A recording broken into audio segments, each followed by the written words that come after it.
دن تو محمد رسول اللہ کا ساتھی بنے گا صلی اللہ علیہ وسلم۔ یہ ان کا پیار، یہ ان کی محبت۔ حضرت زید کو کفار مکہ لے کر جا رہے شہید کرنے کے لیے، ابو سفیان جو ابھی تک مسلمان نہ ہوئے تھے سوال کر کے پوچھتے ہیں زید کیا خیال ہے، تیرا جی نہیں چاہتا تیری جگہ پر محمد رسول اللہ صلی اللہ علیہ وسلم کو قتل کر دیا جائے، نعوذ باللہ، اور تو اپنے گھر والوں میں بیوی بچوں میں آرام سے سوتا ہے، تیرا جی نہیں چاہتا؟ حضرت زید لپک کر کہتے ہیں نہیں اللہ کی قسم، میں تو یہ بھی برداشت نہیں کرتا کہ میں اپنے گھر والوں میں سوتا رہوں اور محمد کو کانٹا بھی چبھ جائے، میں تو ان کی یہ تکلیف بھی برداشت نہیں کرتا۔ ابو سفیان کہتے ہیں میں نے اللہ کی قسم محمد رسول اللہ کے اصحاب سے بڑھ کر کائنات میں کسی کو کسی سے محبت کرتے ہوئے نہیں دیکھا۔ اللہ کے نبی علیہ الصلوۃ والسلام خیبر کی جنگ کے بعد خیمے کے اندر لیٹے اور جی میں آتا ہے کاش کوئی میرے دروازے پر پہرا دے دے۔ ابھی یہ سوچ ہی رہے، باہر اسلحے کی جھنکار سنتے ہیں، پوچھتے ہیں کون ہے؟ امین امت کہتے ہیں اے اللہ کے نبی میں ہوں۔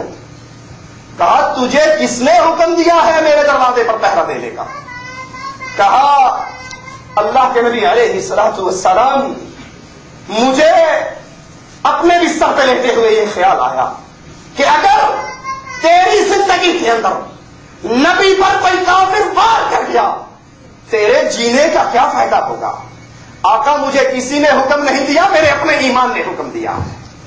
کہا پھر یاد کر لے ہر نبی کا ایک حواری ہوتا ہے اور تو محمد کا حواری جنت میں بن چکا صلی اللہ علیہ وسلم۔ احد کے میدان کے اندر ایک صحابیہ دوڑتی ہوئی آ رہی ہے، صحابہ بتاتے ہیں تیرا خامد شہید ہو چکا ہے۔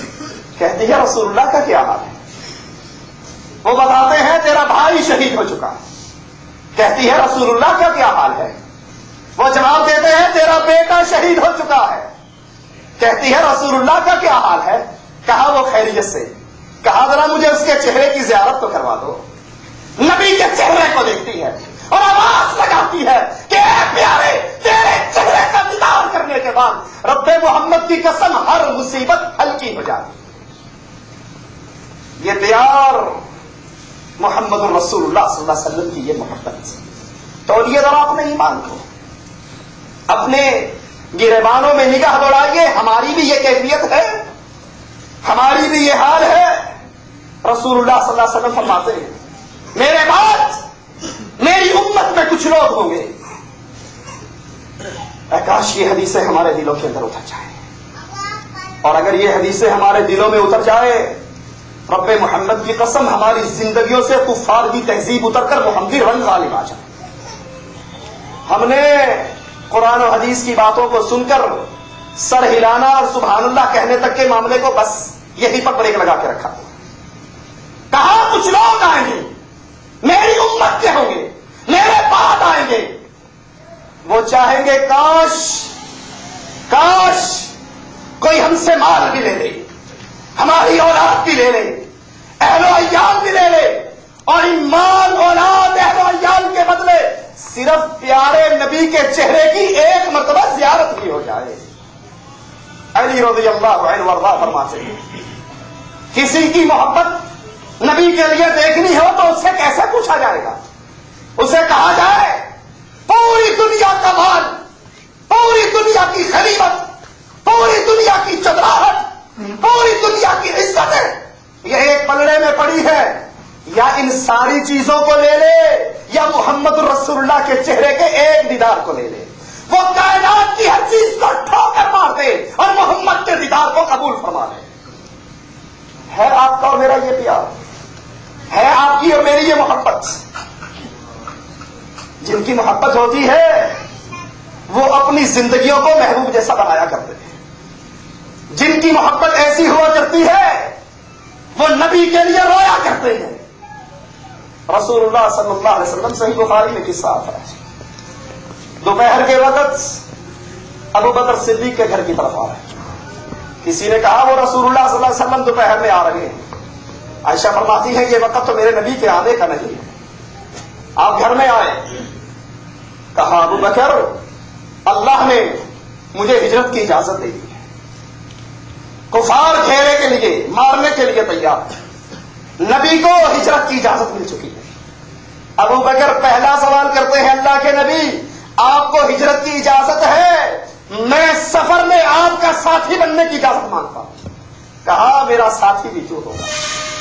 حضرت عائشہ فرماتی ہیں یہ سننا تھا کہ ابو بکر کی آنکھوں سے آنسو گرنے لگے, اور مجھے پہلی مرتبہ یہ بات پتہ لگی کہ کوئی محبت میں بھی رویا کرتا ہے, خوشی میں بھی آنسو بہایا کرتا ہے. اللہ کے نبی صلی اللہ علیہ وسلم نکلے, ابو بکر ساتھ نکلے, سراقہ بن مالک تعاقب کرتے ہوئے پیچھے پہنچے. ابو بکر کہتے ہیں اللہ کے نبی علیہ الصلوۃ والسلام یہ سراقہ آ چکا ہے. آپ کہتے ہیں ابو بکر یہ ہمارے قریب نہیں پہنچ سکے گا. آپ نے پھر کہا اللہ کے نبی یہ سراقہ آ چکا. ابو بکر فرماتے ہیں ہمارے اور سراقہ کے درمیان 1 یا 2 نیزوں کی جگہ بچ گئی.